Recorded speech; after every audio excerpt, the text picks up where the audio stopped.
Vocês queridos, a paz do Senhor, tá? Deus abençoe a vida de vocês. Estamos aqui, já chegamos na lição 9, em mais aqui um subsídio da Escola Bíblica Dominical. Desta feita nós vamos falar sobre a Arca da Aliança, tá? E seja bem-vindos, vamos evangelizar através da internet, tá?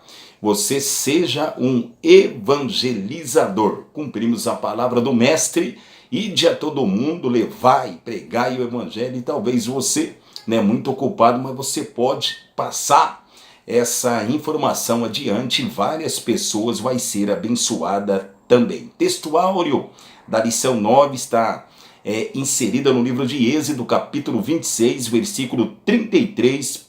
Olha o que diz: pendurarás o véu debaixo dos colchetes, e trarás para lá a arca do testemunho para dentro do véu, e o véu vos fará separação entre o lugar santo e o lugar santíssimo, ou santo dos santos, né? E a verdade prática, olha como que está aqui a nossa verdade prática: por meio de Cristo podemos encontrar-nos com Deus no santo e misericordioso. Por meio de Cristo, nós podemos encontrar com Deus. O nosso Deus é santo e Ele é misericordioso. É só por meio de Cristo. Ponto central: a Arca da Aliança era a peça mais valiosa do tabernáculo, era a Arca da Aliança. A leitura bíblica está inserida, leitura bíblica em classe, está aqui inserida no livro de Êxodo, capítulo 25, versículo 10 a 22. A introdução: já passamos por vários lugares, pátio, lugar santo e lugar santíssimo, mas nessa lição, o nosso objetivo de estudo é a arca que ficava no lugar santo dos santos. Nosso objetivo é esse, focalizar na arca. O subtópico do primeiro, a descrição da arca da aliança. Êxodo, capítulo 25, versículo de número 10, tá? E o subtópico primeiro, os nomes da arca. No hebraico, nós encontramos vários nomes para a arca. Um exemplo: cofre, casa de madeira, baú, arca de Deus, arca do Senhor, arca da aliança e arca do testemunho, tá? E era a peça mais valiosa e importante do tabernáculo, porque ocupava o primeiro lugar na vida espiritual de Israel. Era a presença. Para o povo de Israel, a arca era a presença do próprio Deus. Subtópico 2, a construção da arca, que está registrada aqui no livro de Êxodo, capítulo 25, versículo 10 e 11. Primeiro, ela era de madeira de cetim ou acácia, e toda revestida de ouro, interna e externa. Então, olha que interessante isso. Madeira, mas revestida de ouro. Qual que era o comprimento? Então, esse comprimento que nós vamos falar aqui agora é aproximados, tá? Então, você vai ver alguma diferença de medidas, mas é o que vai chegar. Esse comprimento é aproximado, tá? Ela pode ser 2 centímetros a mais, 2 a menos, Pode ser que aconteça isso, tá? 2,5 côvados de comprimento, que vai dar 1 metro e 25 centímetros, E a largura e a altura são iguais, 1,5 côvados, tanto de largura como de altura, e ela vai dar 75 centímetros. Então vamos lá: 1,25 m, de comprimento, altura e largura, 75 centímetros. Então, uma observação aqui: a madeira não ficava exposta. Olha que interessante isso. Só via o dourado da madeira. Quem olhava só via a parte dourada. Essa imagem faz uma perfeita tipologia, preste atenção agora, nas duas naturezas de Cristo, o verdadeiro homem e o verdadeiro Deus, tá? Louvado é o nome do Senhor, seja bem-vindo, já estamos em aula. Esse é um subsídio, mais um estudo da Escola Bíblica Dominical, e desta feita, aula 9, tá? Seja bem-vindos no nome de Jesus.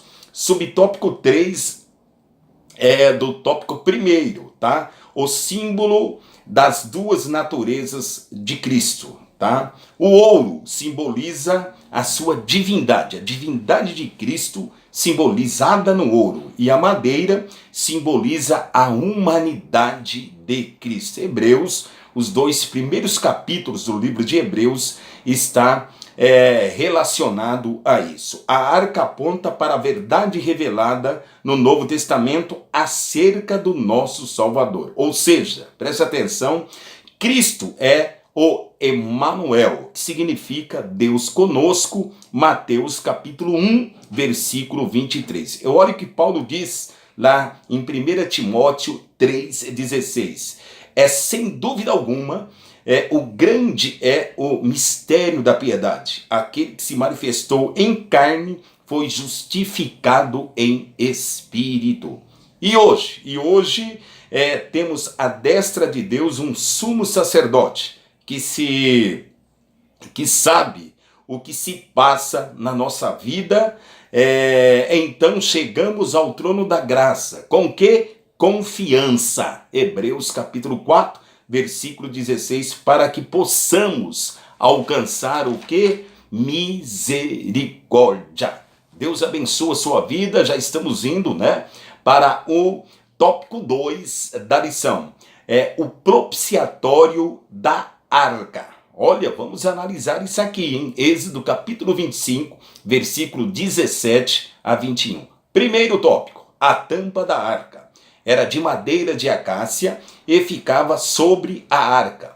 E em cima da tampa tinha 2 querubins. Olha que interessante isso, de ouro, um de frente para o outro, e as suas asas permaneciam abertas e voltadas para o centro da arca.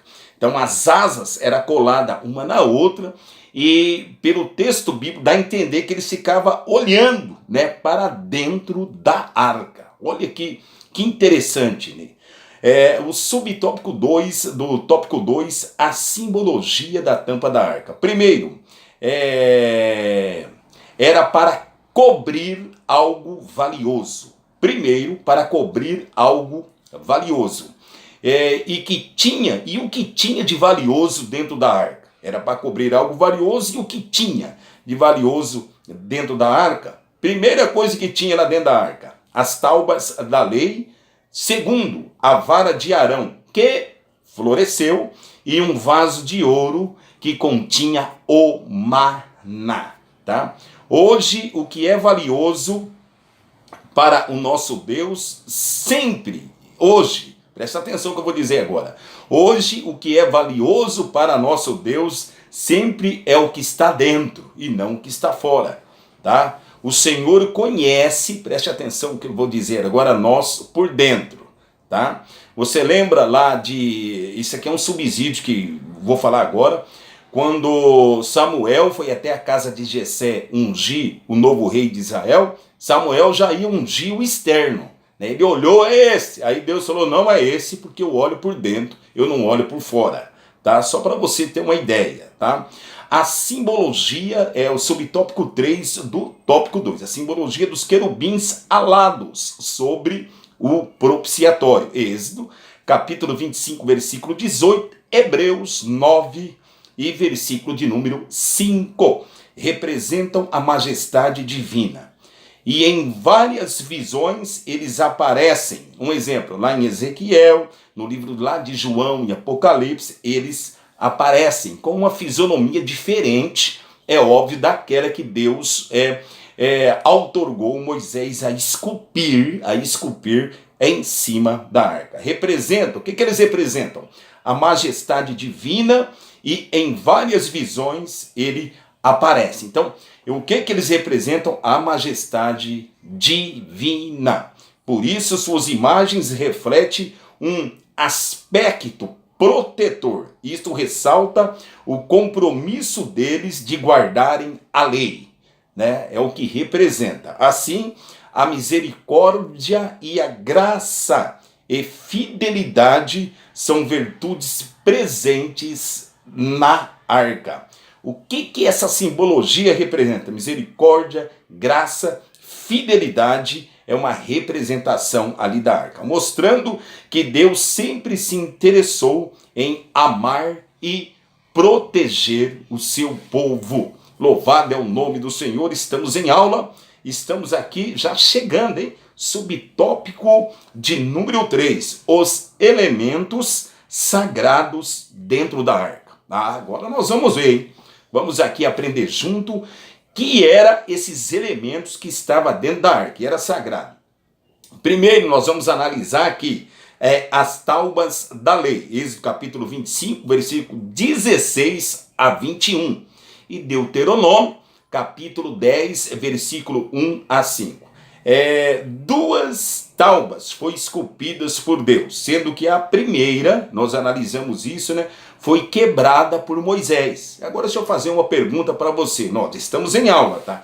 Por que essas tábuas foi quebrada por Moisés? Lá em Êxodo capítulo 32, 19 e 20, você dá uma analisada lá, por causa da idolatria, né, com o bezerro de ouro. Nós analisamos enquanto Moisés estava lá na presença de Deus, né, entrou lá na glória, e Deus falou: Moisés, pode descer, que o povo já, né, em pouco tempo, eles já tinham feito um bezerro, né, e adorado aquele bezerro. Mas nessa ação, eu quero que você atenta para isso, depois que Moisés desce, morreu 3.000 pessoas, tá? Aquelas pessoas que participaram ali em fazer esse bezerro, morreram 3.000. Deixa eu fazer uma pergunta para você, esse é um subsídio, não está na lição. Por que Arão não morreu? Você já fez essa pergunta para a Bíblia? Mas pastor, aonde que nós vamos descobrir essa resposta? Por que Arão não morreu? Deuteronômio capítulo 9, versículo 20. Você vai perceber que foi pela oração de Moisés. A hora que Moisés percebeu a gravidade e Moisés precisava de Arão, Moisés foi na intercessão e salvou o seu irmão de não morrer também. Então continua intercedendo para essa pessoa, que a oração move a mão de Deus. Amém? Entretanto,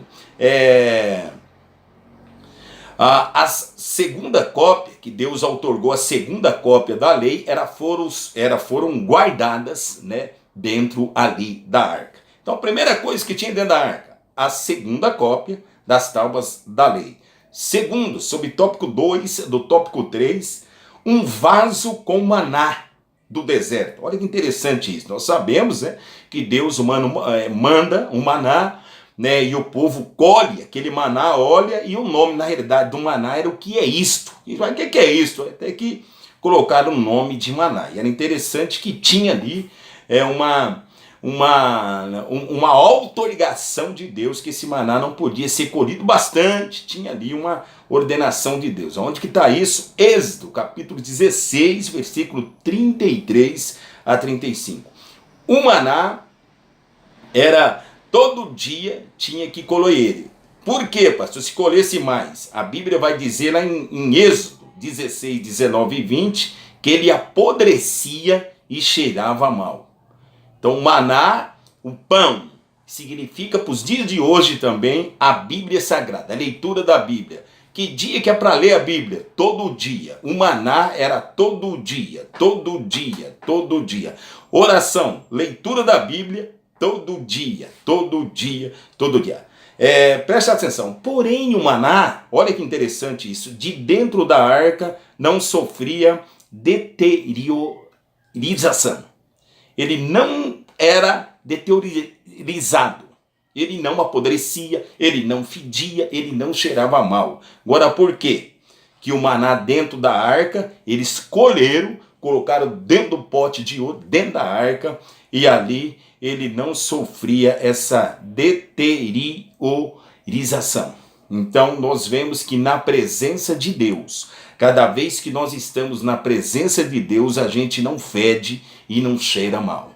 Cada vez que está fora da presença de Deus, cheira mal e fede. Eu faço um convite para você. Vamos prosseguir na presença de Deus. Por quê, pastor? Porque na presença de Deus nós conservamos, ficamos conservados. Amém? Deus abençoe a sua vida. Então, sobre o maná também. Porém, desta forma, como imagem, presta atenção, aponta para o Senhor Jesus como o maná celestial, né? Como o pão vivo. Ele mesmo disse, né? Por que o pão vivo? Porque o pão vivo, que é o Senhor Jesus, ele nutre e sustenta a igreja. Louvado é o nome do Senhor. Olha o que Jesus disse em João 6:35. Eu sou o pão da vida. Tá? Então, ele é o próprio pão da vida. Vou te dar um subsídio, não está na lição. Você lembra que Jesus, depois que ele foi batizado por João Batista, ele foi levado para o deserto para ser tentado, não foi? Foi. Onde está isso? Mateus capítulo 4. Tá? E o versículo de número 3, nós observamos que o tentador, o diabo, apareceu para Jesus e faz o quê?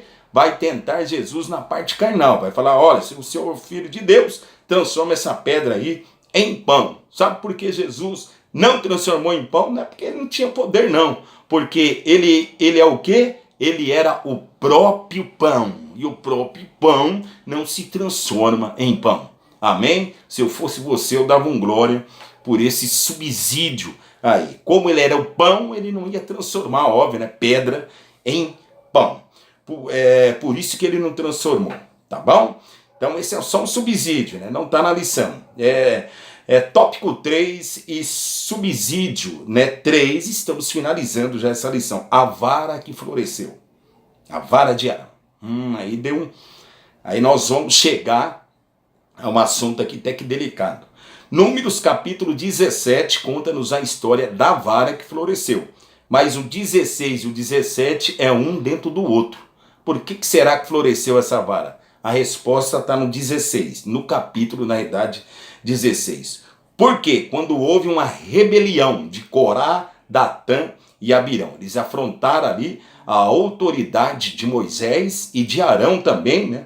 Porque Arão era irmão de Moisés e eles quis enfrentar isso aí e na realidade Deus tomou a dor, né? E o versículo, e lá em Números 16:33, né, a Bíblia diz que através dessa rebelião morreram muitas pessoas, tá? O versículo 35, morre 32 sacerdotes que se diziam ser sacerdotes, morre 250, e o versículo 49 de Números 16, depois você lê em casa tranquilo, tá? Você vai ver que morre 14.700 pessoas. Por que essas pessoas morreram?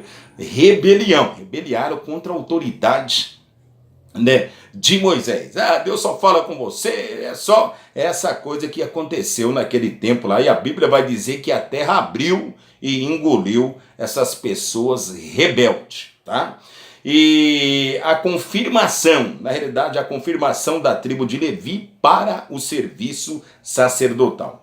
Números 17:8, né, a vara de Arão. O que Deus falou? Olha, tem 12 tribos, pega 12 nomes, um de cada tribo, traz até a tenda, deixa aí. No outro dia vocês voltam. Então enterraram essas varas e no outro dia eles voltaram. No outro dia chamou tribo de Naftali, tribo de Aser, tribo de Dan. E eles pegavam a vara, né, que estava enterrada. Aí eles erguiam a vara, seca. Aí veio Arão, que representava a tribo de Levi. A hora que Arão pegou a vara dele, que estava enterrada, a hora que ele ergueu a vara de Arão, estava, o que aconteceu com ela? Ela primeiro floresceu, brotou renovos e deu amêndoas. Tudo isso do dia para o outro. Se eu já liberar uma palavra para você, talvez tem coisa que você está esperando há muitos anos. Pode acontecer rápido. De hoje para amanhã. De hoje para amanhã. Só fica firme, tá? Só fica firme na presença do... do Senhor. Isso, o que significa para nós? O chamado ministerial tem de ser de Deus e não do homem. Hoje, né, infelizmente, é o que nós estamos notando por aí, né? Então você tem que prestar atenção, tá? Você que é obreiro, se o teu chamado é de Deus ou é dos homens. Se for de homem, você vai passar por muita turbulência. Mas nós temos que ter a convicção que quem nos chamou foi Deus. E olha o que diz Romanos, capítulo 8, versículo 28. E sabemos que todas as coisas, ela contribuem para o bem daqueles que amam a Deus. Tá por luta? Tá contribuindo. Tá passando tribulação? Tá contribuindo. Tá sem dinheiro? Tá contribuindo. Todas as coisas, elas estão contribuindo. Para quem? Daqueles que amam a Deus e daqueles que são chamados pelo seu decreto. Então, nós que somos chamados pelo decreto de Deus, vamos passar assim, né? Nós vemos aquela situação, não está na Bíblia, tá? Nós vemos aquela casa que foi erguida na rocha e na areia, né? As duas passou por vento, vendavais, turbulência, as duas. Mas a que permaneceu foi aquela que tinha um chamado, né? Aquele que tem chamado, ele permanece porque ele tem raiz. Vamos concluir para finalizar. Deus abençoe a sua vida, tá? Conclusão. Nessa lição vimos que a Arca da Aliança era um grande símbolo da presença de Deus entre seu povo, tá bom? Nesses últimos dias, o Senhor nos deixou o Consolador, que é o Espírito Santo. Não precisamos mais da arca, porque nós somos a arca. Interessante isso, né? Mas é verdade. E o Espírito habita dentro de nós. Por isso que nós temos que esvaziar cada dia, cada vez mais do eu, do ego, de todo o que não provém de Deus, para que o Espírito, a cada dia, ele habite dentro de nós. Subsídio, e vou finalizar. 1 Coríntios 3,16. Não sabeis que sois o templo de Deus e que o Espírito de Deus habita em vós. Ele habita em mim, habita em você. Eu e você hoje somos a arca do Senhor. Deus abençoe a sua vida, tá? Fica na paz do Senhor. Até o próximo comentário da Escola Bíblica Dominical. Foi legal? Vamos evangelizar. Até mais. Tchau.